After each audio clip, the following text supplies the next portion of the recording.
A workhorse of the early 20th century, an icon of Utah's longest-running scenic railroad, yeah, this is an engine Lionel needed to get right. And today, we're going to see how they did with this Legacy Control 280 Consolidation, bearing the number 618, the Heber Creeper. Released in the 2015 catalog, this scale-size 280 has had lots of iterations and variations throughout the years. In fact, this tooling can trace its roots back to the late 90s when Lionel made these sharp TMCC models. But more on that later. The example we're looking at today has some history behind it, and I can't help but at least touch on it just a bit. Originally built for the Oregon Short Line, or OSL, in 1907, this Baldwin-built 280 worked tirelessly through Wyoming, Idaho, and Utah at various assignments. During World War II, it worked in the yards assembling trains at the Army Defense Base there. After 51 years of service to the Union Pacific, they donated 618 to the state of Utah, with a key agreement that the locomotive could not be sold, scrapped, or given to an out-of-state railroad. It was put on public display for many years, where after time it started to show its age and public opinion waned.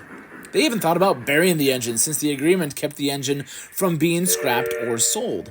But instead, a far better use was in store for 618. Restore it for use on a new tourist railroad based out of Heber City, Utah.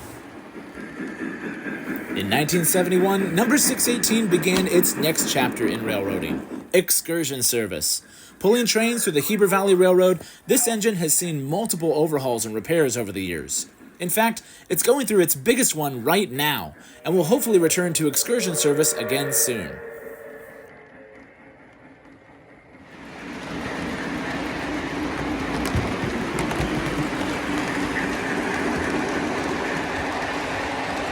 As far as this Lionel model goes, it's pretty accurate. With the exception of the shape of the Vanderbilt tender, the rest of the locomotive is pretty much spot on from what I can tell from the photos.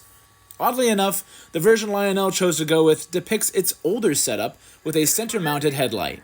In 2008, this engine was actually repainted and reconfigured to match its 1920s appearance, with a high-mounted headlight, so considering this model was released in 2015, it's interesting that Lionel chose to go with the older look instead. I'm not complaining, though. These green-framed windows are a nice touch, and one that's welcome on a generally plain-looking all-black locomotive. The smoke box and firebox colors are darker than they have been in the past, which looks more realistic, and the marker lights up front are sharp and vivid. This Lionel Legacy model also features whistle steam, which is cleverly routed up and around the old whistle housing the original model had in the late 90s. It works great along with the smoke unit, but if you notice a lot of steam coming from other places on my example, well, there's a story to go with that. Before I touch on that, the rest of the features are what you'd expect from a Lionel model of this era. Just about empty. Out. Generic crew talk with Mr. Lionel at the helm isn't bad, but it certainly gets long in the tooth if you've had other engines with this same dialogue set. Whistle, chuffing, and other sound effects are nice, and the sound output is good with a decent presence to it that drowns out the buzz of that smoke unit.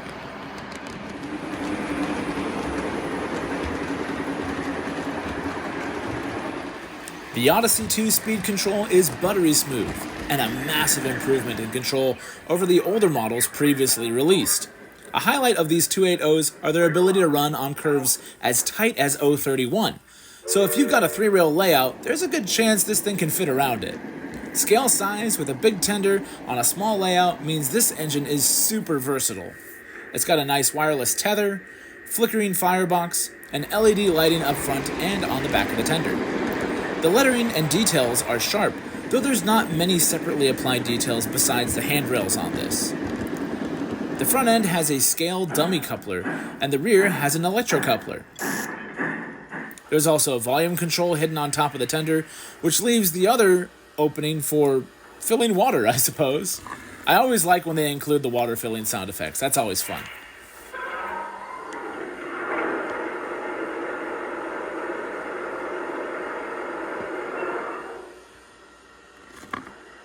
My water's full. Over. Copy that. Out. There are newer versions than the one that I'm showing you here, and those typically include Bluetooth control. So make sure that you check and see which version you're getting so you know what kind of command control you can utilize. I do wish 618 was a newer release so I could take advantage of those additional controls, but oh well. I've mentioned the previous model a few times, and that's not just because this model design has been around for a while. Union Pacific number 324 was actually my first command control engine, and while I do still love it for that, number 618 can run circles around it. Between the improved speed control, wireless tether, smoke output, and whistle steam, plus the sharper coloring, the newer version is a step in the right direction. One design element I wish they'd improve is the front wheels. They just kind of flop around, and while they're usually fine, sometimes switches can throw them off tracks, which can cause a short. I used to think my old 324 was missing a part, but 618 is built the same way. It's so weird. But something that seems to have plagued both of these units is wiring issues with the green signal lights up front. They eventually stopped working on my 324 unit, and when I purchased 618 used, I noticed one of its lights was out too. Just figured I had terrible luck with these.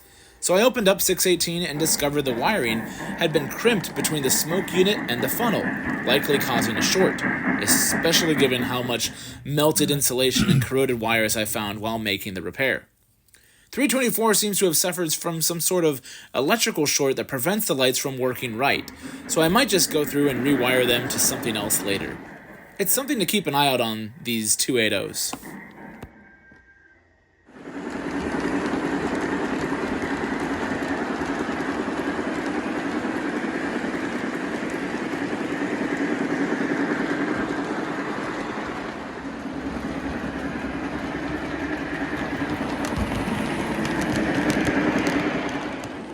Overall, I'd say I'm happy with this model and the improvements Lionel has been making to this design over the years.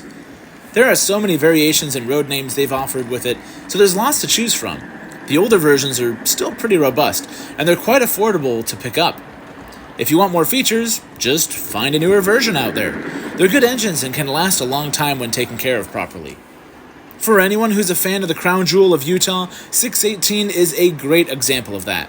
Ironically, the real engine is being converted to run oil instead of coal, but the Lionel version is already an oil burner. They've technically done the work for us. I can't think of many reasons to hold off on purchasing one of these, so if you're on the fence, just get one already. You'll be happy you did.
Thanks for watching this review. I hope it was helpful, especially if you're looking for one. If you've already got one, let me know what you think of yours down in the comments. Be sure to like, subscribe, and stick around for the next video. Can we get a different engine out? Yes. What are you thinking? Maybe we could do Mikado. Oh yeah, Mikado's up there. Also, I've collected all of the reviews we've done here on Datafied, so check out this playlist with all of them. Thanks again. 618. Okay, cool. There's Challenger. He's one of Dad's favorites. Hello, Dad. Hello. On the screen. Hello. I can see you. You can see me? Can you see me on the camera? I can.